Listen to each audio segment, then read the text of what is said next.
नमस्कार मित्रों, आपका बहुत बहुत स्वागत हमारे YouTube channel teaching learning event with Anil पर। मित्रों, आज इस सुबह की वीडियो में कुछ महत्वपूर्ण न्यूज़पेपरों में प्रकाशित अपडेट्स को देखेंगे।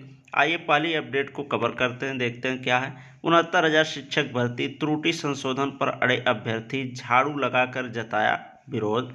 स्कूली शिक्षा महानिदेशक से आश्वासन मिलने के बाद भी संतुष्ट नहीं अभ्यर्थी। यहाँ पर आप संपूर्ण मामले को आइए देखते हैं क्या है। इस त्रुटि संशोधन पर अड़े अभ्यर्थी, झाड़ू लगाकर अभ्यर्थियों ने विरोध जताया है। जैसा कि आपको पता है, त्रुटि संशोधन कोर्ट के द्वारा बहाल कर दिया गया था कि जो भी मामूली त्रुटियां हैं उनका संशोधन करने का आदेश हाई कोर्ट ने दिया था। लेकिन यहाँ पर जब 31,277 की चयन सूची जारी की गई तो उसमें कुछ लोगों के त्रुटि थे जिसको संशोधन मान्य नहीं किया गया। तो आइए इसकी पूरी अपडेट को कवर करते हैं। 69,000 शिक्षक भर्ती के चयनित अभ्यर्थी त्रुटि संशोधन की मांग को लेकर तीसरे दिन बुधवार को भी बेसिक शिक्षा परिषद कार्यालय में धरने पर बैठे रहे। अभ्यर्थियों का कहना है कि अब तो शासन ने भी नियुक्ति पत्र जारी करने की तिथि घोषित कर दी है। अगर अब भी त्रुटि संशोधन नहीं किया गया तो उच्च मेरिट वाले अभ्यर्थी चयन से वंचित रह जाएंगे। अभ्यर्थियों ने अपना आंदोलन जारी रखने का निर्णय लिया। धरने में शामिल होने वाराणसी से आई शालिनी पांडे इस मुद्दे पर बात करते करते अचानक रो पड़ी। उनकी गलती इतनी थी कि उन्होंने गलती से अपने प्राप्तांक 835 अंक लिख दिया था, जबकि प्राप्तांक 825 था। शालिनी को वाराणसी में स्कूल भी आवंटित कर दिया गया था, लेकिन त्रुटि सामने आने के बाद अब हाथ आई नौकरी जा रही है। अभ्यर्थियों का कहना है जब 68,500 शिक्षक भर्ती में त्रुटि संशोधन का अवसर दिया गया था तो 69,000 शिक्षक भर्ती में अभ्यर्थियों को इससे क्यों वंचित किया जा रहा है, जबकि हाईकोर्ट और सुप्रीम कोर्ट का आदेश भी अभ्यर्थियों के पक्ष में आया था। अभ्यर्थियों ने विरोध स्वरूप बेसिक शिक्षा परिषद में झाड़ू लगाई और गांधीगिरी भी की। अभ्यर्थियों ने कहा कि मंगलवार को एक प्रतिनिधिमंडल लखनऊ में महानिदेशक स्कूली शिक्षा विजय किरण आनंद से मिलने गया था। उन्होंने आश्वासन भी दिया था, लेकिन जब तक बेसिक शिक्षा परिषद त्रुटि संशोधन की प्रक्रिया शुरू नहीं करता है उनका आंदोलन जारी रहेगा। धरना अब रोज सुबह 10 से शाम 5 बजे तक चलेगा। धरने में प्रयागराज से रोहित तिवारी, तुषार सिंह, लखनऊ से रेखा वर्मा, बबली पाली, कौशाम्बी से आशुतोष श्रीवास्तव, अन्य जिलों से कई अभ्यर्थी शामिल रहे। तो आप यहाँ पर देख सकते हैं 69,000 शिक्षक भर्ती में सम्मिलित वे पास अभ्यर्थी हैं जिनका त्रुटि संशोधन की वजह से विद्यालय आवंटन और नियुक्ति पत्र वितरण नहीं हो पाया, उनको नियुक्ति पत्र नहीं मिला।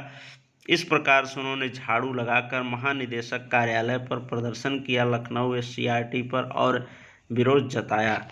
उनकी मांग है कि 68,500 भर्ती में भी संशोधन का मौका दिया गया था और इस भर्ती में हाई कोर्ट और सुप्रीम कोर्ट से चीज़ें बहाल कर दी गई हैं कि अगर संशोधन कुछ अंक संबंधी भी गलतियां हैं तो अभ्यर्थी को उसका संशोधन करने का मौका दिया जाए, लेकिन ऐसा प्रेजेंट समय में नहीं किया गया। इसलिए अभ्यर्थी नाराज हैं और ये लगातार प्रदर्शन कर रहे हैं। आइए अगली खबर देखते हैं। अगली खबर है पॉलिटेक्निक, कल से होगी चौथे चरण की काउंसलिंग। संयुक्त प्रवेश परीक्षा परिषद ने पॉलिटेक्निक में दाखिले के लिए आयोजित हो रही काउंसलिंग प्रक्रिया में बदलाव किया है। चौथे चरण की काउंसलिंग अब 23 अक्टूबर से शुरू होगी। इसके बाद बाकी अन्य 8 चरणों की काउंसलिंग की जाएगी। पहले जारी कार्यक्रम के अनुसार 21 अक्टूबर से होनी थी। छात्रों को आगे की काउंसलिंग प्रक्रिया के बारे में परिषद ने अपनी वेबसाइट www.jececup.nic.in पर जानकारी उपलब्ध करा दी है।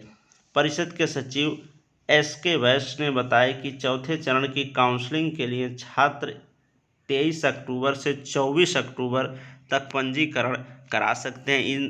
इसमें उन छात्रों को मौका दिया जाएगा जिनका प्रथम 3 मुख्य चरण की काउंसलिंग में दाखिला नहीं हो पाया, यानी प्रथम जो 3 चरण की काउंसलिंग की गई उसमें जिनको कोई भी कॉलेज नहीं मिला है वे अब इस पर काउंसलिंग प्रक्रिया में भाग ले सकेंगे। इसके साथ ही उन सभी छात्रों को भी आमंत्रित किया गया है जो प्रवेश परीक्षा में बैठे थे।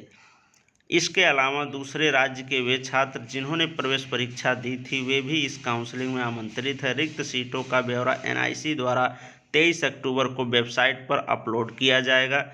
24 अक्टूबर तक छात्रों को पंजीकरण करने के साथ विभिन्न कॉलेजों का विकल्प भी भरना होगा। NIC द्वारा 25 अक्टूबर को सीट आवंटन का परिणाम जारी किया जाएगा। तो एक खबर रही पॉलिटेक्निक चौथे चरण की काउंसलिंग के विषय में। तो जो छात्र जो लगातार काउंसलिंग प्रक्रिया 3 चरण की चली उसमें जिनको कोई भी कॉलेज अलॉट नहीं हुआ है वे अब इस काउंसलिंग में भाग ले सकते हैं। तो इसके संदर्भ में सूचना थी। आप www.jeccup.nic.in पर जाकर के संपूर्ण जानकारी को चेक कर सकते हैं और अपनी काउंसलिंग प्रक्रिया करा सकते हैं। 23 अक्टूबर से 24 अक्टूबर के बीच यह काउंसलिंग प्रक्रिया चलेगी। आइए अगली खबर देखते हैं। अगली खबर है और लेटेस्ट खबर ब्रेकिंग अपडेट है। नवनियुक्त सहायक अध्यापकों को 30 तक आवंटित होगा स्कूल। ये भी 69,000 शिक्षक भर्ती से ही संबंधित खबर है। जो प्रथम चरण की भर्ती अभी हाल ही में 31,277 सहायक अध्यापकों की गई है जिनको नियुक्ति पत्र वितरित कर दिया गया। अब उनको विद्यालय आवंटन का आदेश भी जारी कर दिया गया। कल ही मैं अपने वीडियो में शाम में आपको सूचित किया था इसके विषय में और आज नवनियुक्त सहायक अध्यापकों को 30 तक आवंटित होगा स्कूल की सूचना न्यूज़पेपरों में भी प्रकाशित है। उसको आइए देख लेते हैं। बेसिक शिक्षा परिषद में नवनियुक्त 31,277 सहायक अध्यापकों को 30 अक्टूबर तक स्कूल आवंटित किया जाएगा। बेसिक शिक्षा विभाग की अपर मुख्य सचिव रेणुका कुमार ने बुधवार को नवनियुक्त शिक्षकों की स्कूलों में तैनाती का शासनादेश जारी किया है। नवनियुक्त सहायक अध्यापकों को स्कूल आवंटन के लिए सभी जिलों में काउंसलिंग 26 से 28 अक्टूबर तक होगी। काउंसलिंग के लिए शिक्षक को पहचान पत्र के साथ उपस्थित होना होगा। स्कूल आवंटन 29 व 30 अक्टूबर को होगा। शिक्षकों को 3 नवंबर तक स्कूलों में कार्यभार ग्रहण करना होगा। अपर मुख्य सचिव ने सभी जिलाधिकारियों को पारदर्शिता से काउंसलिंग कराने के लिए एक वरिष्ठ अधिकारी को नियुक्त करने के निर्देश दिए हैं।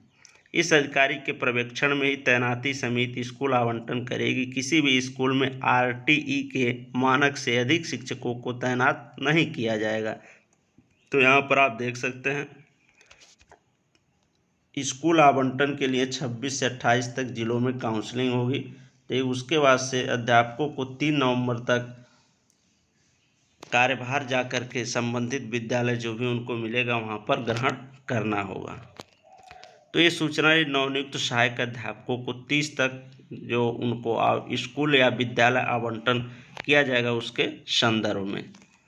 ठीक मित्रों, तो रही आज की सुबह की कुछ महत्वपूर्ण सूचनाएं एवं खबर जो आपके लिए महत्वपूर्ण थी, मैंने आपको बता दिया। ठीक मित्रों, ऐसे ही ब्रेकिंग अपडेट प्राप्त और एक सूचना मित्रों 69,000 शिक्षक भर्ती से ही संबंधित महत्वपूर्ण सूचना। आज MRC मुद्दे पर सुनवाई होगी हाई कोर्ट में। ठीक, तो इसको भी मैं भूल रहा था, बता दिया आपको।